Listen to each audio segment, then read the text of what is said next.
សូមគោរពបងប្អូនជនជាតិខ្មែរទាំងអស់នេះជាអត្ថបទអំពីអត្ថប្រយោជន៍ផ្លែដូងខ្ចីនិងការពារពីជំងឺផ្សេងជួយសុខភាពយ៉ាងណា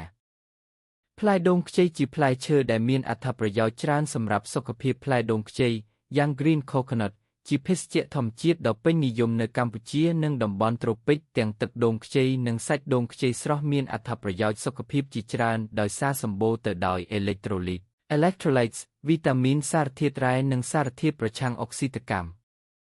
អត្ថប្រយោជន៍សំខាន់នៃផ្លែដូងខ្ចីជួយបំពេញជាតិទឹកនិងទល់ឲ្យភាពអេឡិចត្រូលីត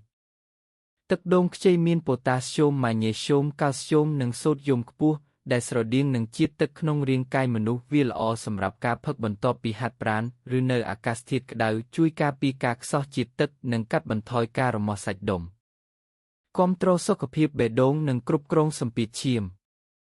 ប៉ូតាស្យូមខ្ពស់ជួយបន្ថយសម្ពាធឈាមនិងកាត់បន្ថយហានិភ័យជំងឺបេះដូងវាក៏មានសារធាតុប្រឆាំងអុកស៊ីតកម្មដែលការពារកោសិកានិងកាត់បន្ថយការរលាកជួយរំលាយអាហារនិងការពារទល់លាមកសាច់ដូងខ្ចីសម្បូរជាតិសរសៃ fiber ដែលជួយធ្វើឲ្យលាមកទន់និងជួយការពារទល់លាមកទឹកដូងក៏មានអង់ស៊ីមធម្មជាតិដែលជួយរំលាយអាហារនិងកាត់បន្ថយអាស៊ីតក្រពះពង្រឹងប្រព័ន្ធភាពស៊ាំ immunity មានវីតាមីន K វីតាមីន B complex និង lauric acid មានលក្ខណៈប្រឆាំងបាក់តេរីមេរោគនិងផ្សិតដែលជួយពង្រឹងភាពស៊ាំនិងការពារជំងឺឆ្លងគាំទ្រសុខភាពតម្រងនោម kidney health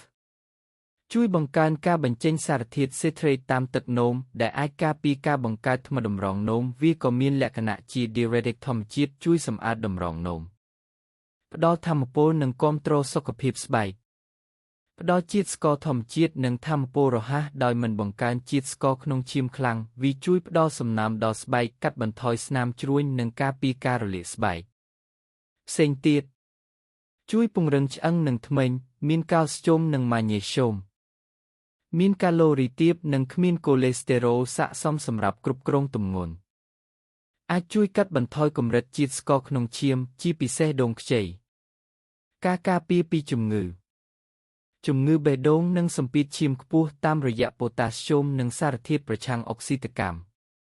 ជំងឺតម្រងនោមថ្មតម្រងនោមជួយបង្កើន citrate និងជួយសម្អាតតម្រងនោម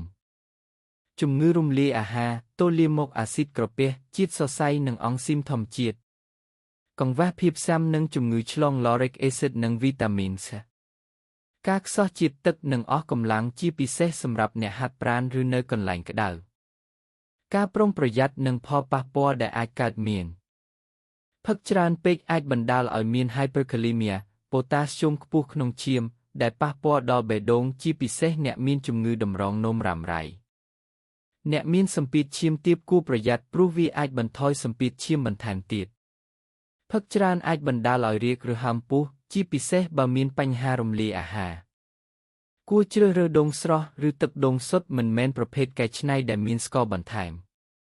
ការណែនាំផឹក1-2 កែវក្នុងមួយថ្ងៃគឺសមស្របសម្រាប់មនុស្សធម្មតាបើមានជំងឺរ៉ាំរ៉ៃតម្រងនោមបេះដូងឬសម្ពាធឈាមសូមពិគ្រោះជាមួយវេជ្ជបណ្ឌិតមុននឹងផឹកជាប្រចាំ